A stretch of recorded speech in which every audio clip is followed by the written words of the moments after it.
Hi, my name is Chris Casey, and welcome to the Stop-A-Minit.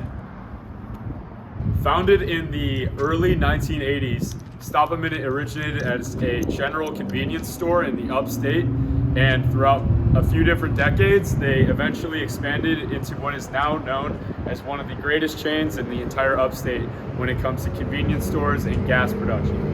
All right, so here we're going to dive into a little bit of the history of the greatest local gas station in all of the upstate, that is Stop-A-Minit. So we're going all the way back to 1977 when Roland, who is the patriarch of the Drake household, moved from his job at the Michelin plant and opened up a single full-service gas station known as Stop-A-Minit. Moving on into 1990, Roland gains his first partner in the business in efforts to expand the business. However, in 2000, he scrapped that idea entirely and regained ownership as the sole owner of Stop-A-Minit. That wasn't until 2003 when his son Brent joined as VP, solidifying Stop-A-Minit as a family business. This is further supported in 2005 when his other son Tyler joined. And today we're looking at over 30 locations where Stop-A-Minit has expanded into within the South Carolina upstate. Stop-A-Minit started out as a sole proprietorship. However, as they expanded into multiple locations, they transitioned into an LLC with ownership being dispersed amongst the family and ultimately at the top with Mr. Drake himself. Currently, the business is operated by Roland with his two sons managing the business, while one works in marketing and the other one works on the financial side. As you may predict, Stop-A-Minit being a gas station, their primary source of revenue is going to come from none other than gas. However, this is what we consider to be a loss leader in this business, and their primary source of income is going to be coming from their product sales and tobacco sales inside the store.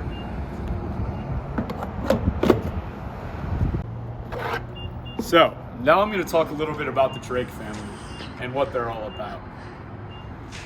So in addition to the company history, we also thought that it was important to touch on the Drake family history as a whole. So going back a couple hundred years, the Drake family decided to make their way over here to America.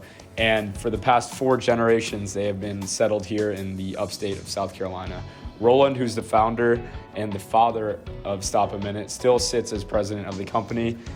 However, leadership change from Roland to the sons is slowly been a process of integration within the company, and they're preparing for that in the future. So sons Brent and Tyler are both vice presidents currently sitting on the company's executive board, and they're preparing to take ownership of the company in the near future. We touched on the history.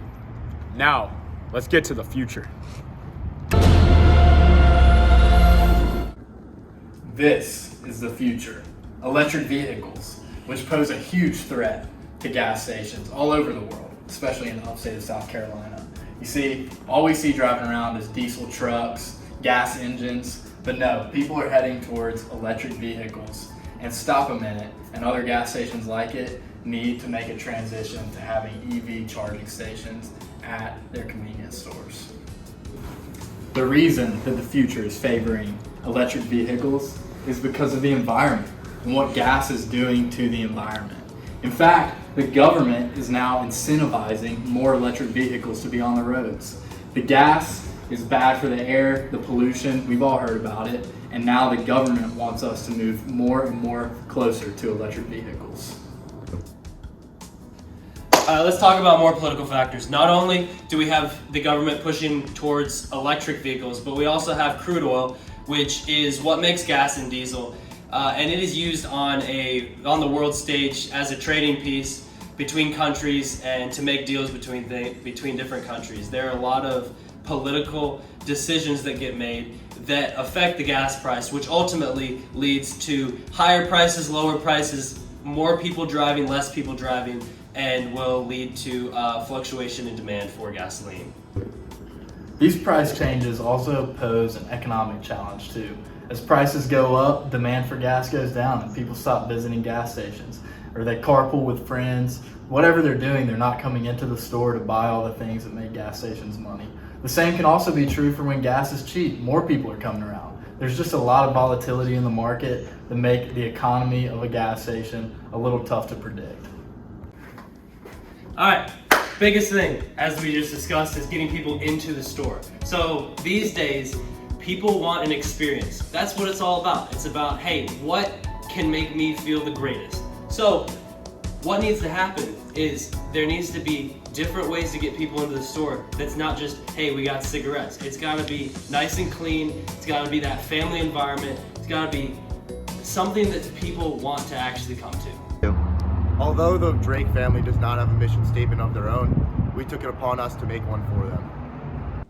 Stop-A-Minit seeks to create a family-oriented atmosphere that is specifically created for residents of upstate South Carolina. Stop-A-Minit's general mission is to reach the rural areas and small towns that won't attract big market gas stations. So next, I'm going to hit on the most important aspect of the business and what the point of the business is.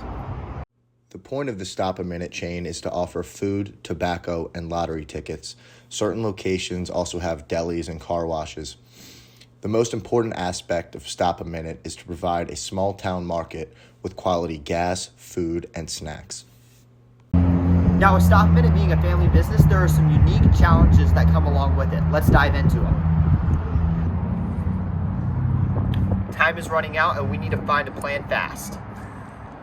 The first solution to this problem is we can start talking to Brent and Tyler's children to see if they want to start working in the gas station. We can start by giving them entry-level jobs in the gas station, such as stocking counters and working the register. So turning over this business to the younger generation of the same family is a very viable option. Here's some pros to that option. For one, you get to keep the business in the family. That's huge. It kind of prides itself on being a family business, so you get to keep that going. The other pro to that is that you get to put these kids in entry-level positions, like we said, and they get to learn the inner workings of the business. That way, when they get into leadership positions, they actually know what it takes to work the counter and stock the shelves. They know how the business runs. There are cons though. For one, there could be some special treatment of those kids getting into the business that other employees might not like to see. And then secondly, the kids might not be interested. They might not really want to take over the business. So then what do you do? If they're not interested in working in the gas station and convenience store, we need to find investors who could potentially buy out Stop-A-Minit and take over all locations in the upstate. So selling the business is definitely an exit option. But what are the pros to that? Well, it's financially beneficial. Everyone's making money when you sell something, right? So that would be great for the family to maybe make some money off the business that they've worked hard at. So that's a huge pro. The other pro is they don't have to deal with the stress of running the business anymore. They can hand it over to someone else and take their money and get out of there. But there are cons too. Maybe the culture of the business that they've created that makes the employees like it and makes the customers like Stop-A-Minit so much, that could change under new leadership if they sold the business. And like we've seen in a lot of businesses, you could see the business actually take a downturn because it changes in leadership. The other con is that it just might not sell for the money that you want it to sell for. And if you're into a position where you have to sell it because the kids don't want to take it over, you might not get the money that you want to out of the business that you've worked so hard to create. Two. Here at Stop-A-Minit, we are hiring. We're having issues getting people. Not only are we having issues getting people, when we do get employees, they tend to steal our stuff, which isn't the greatest. So, as you see here, currently offering $11 to $14 an hour starting pay. I think we can solve this problem if we raise that a little bit higher. Be able to pull people from different areas, different businesses that are actually quality and won't steal from us. Another solution to this problem is to make it easier to advance in the company. So you start out maybe just working the desk, but you can be a manager faster because it's a growing company. We'll be able to do that with the business. So the first solution that we talked about to the hiring problem is to offer higher wages. There's a couple good things about this. First of all, you're gonna have more motivation for your employees because you can pay them more money, and that's enticing to them. And then what that's gonna do too is attract better people for the job that will actually work harder and give you more output. So those are the pros to paying your employees more, but it also comes with some cons. The cons are that you're going to have higher costs in wages. It's going to cost more money to pay these people more money. So that's less money in the owner's pocket and more money in the pocket of your employees. And then the other thing that that's going to do is maybe slow down some of the expansion that we hope to see at Stop-A-Minit, where they want to have new locations in the coming years. It could slow down some of that expansion because you're having to pay employees more money. The other solution that we talked about was adding a promotional structure where employees can have a clearly defined way to move up in the company. So there's some really good pros to this too. Again, you're going to encourage hard work from your employees because they could have an opportunity to move up. And then you're going to have less employee turnover because people are going to want to stay around because they see an opportunity in working at Stop-A-Minit because they could potentially move up in the ranks. There are cons, however. One of them is that there's only so many managerial positions that can be filled. And so not everyone can move up in the ranks. Some people will have to just work the cash register. And then there's only going to be a few people that can be a manager. The other con is that this is going to require a lot of training, which is going to require resources. This is money and time that it's going to take to train up employees to be managers and develop them in that position. The third and final issue that we identified with Stop-A-Minut's current business model is that they are not adhering to the fast-growing and emerging electronic vehicle market. What they need to do to fix this problem is take one of these guys and make it pump electricity. Yep.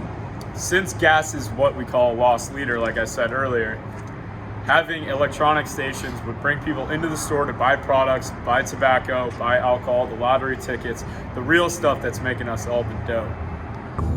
Additionally, we think it would be very important for them to open up an electric vehicle repair shop, like something right over here. Having an EV maintenance shop on the premises, as mentioned before, will bring people to Stop-A-Minit. They'll stay, they'll shop. Another thing is it'll bring in another revenue stream to Stop-A-Minit. Some problems with this are that it's expensive. Now, a way we could combat this is partner with another EV maintenance tech business, and they would be set up at Stop-A-Minit. The second problem is that it's a brand new market. We would have to blaze a trail and get people actually to know about it, know that we have it, and bring people in through the door. So, Stop-A-Minit would benefit from this because it would bring people into the store. They could stay here while they're getting repairs. They can go inside, shop, eat, do whatever they need to do while they're waiting for their car to be repaired. Thanks for listening, and we hope to see you at Stop-A-Minit soon. Go, go, go, go, go, go.